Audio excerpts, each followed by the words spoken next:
Joined now by Vicki McKenna for CultureCast. Vicki, good to see you. Thanks for joining us.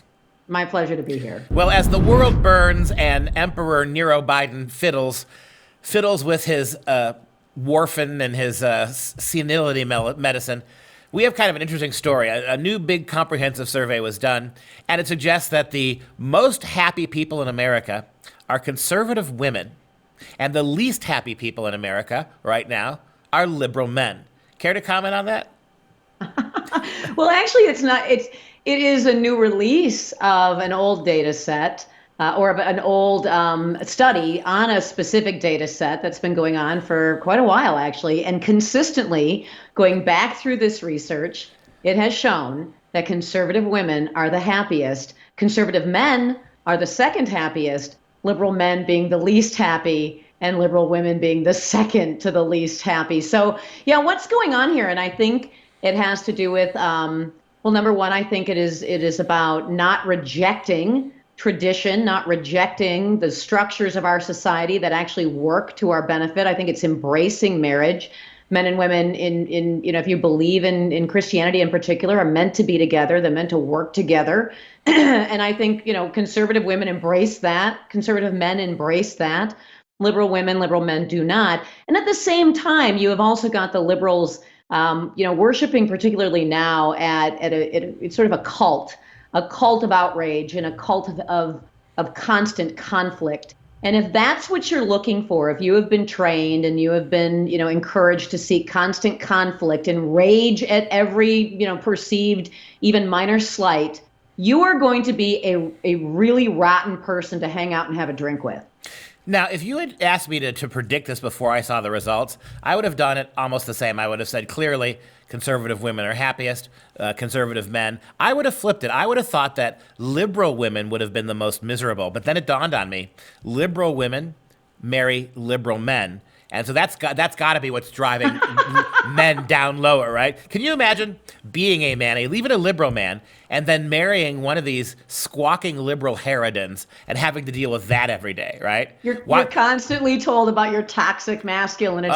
You can never do anything right. Everything's a microaggression. Your entire life together is a microaggression. That would have to suck. One day with not putting the toilet seat down and you would be denied sex for a year. I mean, it would be complete and utter shutting down.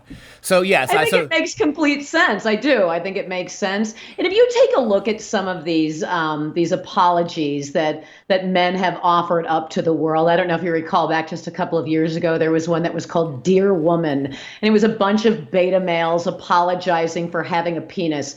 It was hilarious, but it was serious. So as funny as it was actually intended to be serious. So you have all of these men just apologizing for being. Now, at the same time, you've got young boys in school, in K-12 education in particular, and then, of course, in university, who are taught that they're the reason everything's bad. Now, on top of just having to be married to or dating liberal women, well, that would actually be liberal people who identify as women, right, Duke? Because we can't just assume that there are specific genders based biology. The survey is biased, right? It's only looking at cisgendered people. Indeed. But if you think about liberal men in particular and go back to the Gillette commercial or whatever it is, they are responsible for all of the bad stuff. White, cisgendered, heterosexual men. They are the bane of all existence. They're the reason of all awful things happening. They're the reason why the left says we have to tear down the rule of law and fair order and, ordered liberty because of those men. Now, conservative men say, go to hell. And liberal men say, oh my gosh, what can I do to change myself? What can I do to apologize?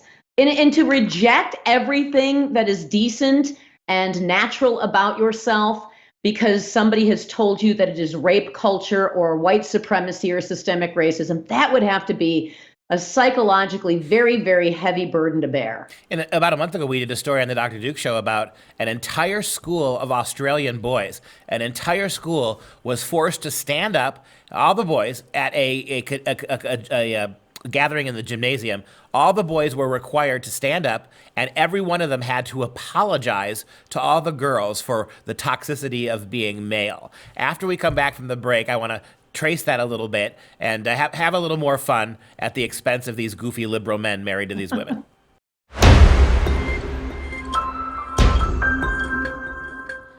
Back again with Vicki McKenna. And so we're talking about this survey that shows, to the surprise of almost nobody, that conservative women are happy. I think about the comedian Bill Burr, who makes a great point. In one of his skits, he says, why is it cisgender men only who are to blame for the evils of the world? How did white women, because that's what we're talking about here, primarily liberal white women, right? They're the second to least happy. Only worse is their husbands, who they put them through the ringer. How did white women get a big fat pass? The comedian Burr says is that, how did you guys, to quote him, he says, how did you swing your Gucci feet over the fence of oppression? And now you're victims, just like African Americans. How'd that happen?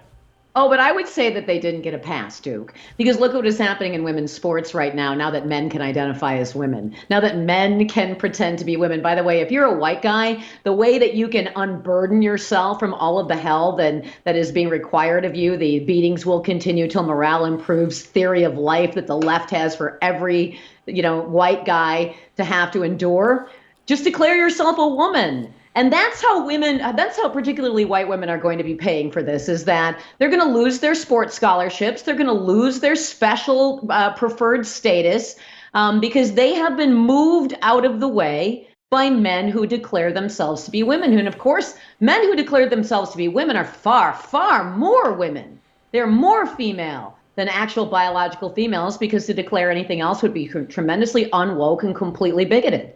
That's how the liberal women are going to pay. That's how the feminists are going to pay, because they essentially created a ridiculous, illogical argument to move every one of them out of the way in favor of men who decided they wanted to put on a wig, grab a stick of lipstick, and throw on a skirt. Yeah, I think we should explore this. So you're telling me, as a guy, I can go out on a date and have somebody else pay.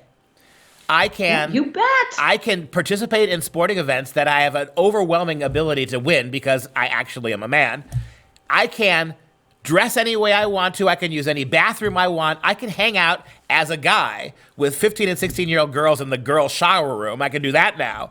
All of this, and I get to keep my penis.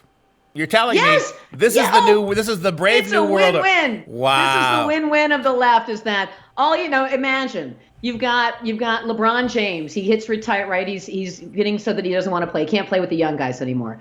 But imagine what he could do as a 60-year-old man in the WNBA. I mean, think about the opportunities that you fellas are just not seeing before your very eyes. Old men with bad backs, men with erectile dysfunction, whatever it might be. You guys are suddenly competitive in sports again. And you're right. You don't have to throw on some lipstick, although I think a lovely shade of brick red might look nice on most people. You don't have to wear a dress. All you have to do is declare yourself a woman and you are off to the races. This could be fun. Think about it. So what do we do? You bring up, I think, the next major health crisis we're going to have to come to grips with in the West. How do you handle women who have erectile dysfunction? What do we do about women? Because this is going to be the nurse scourge, right? Forget men.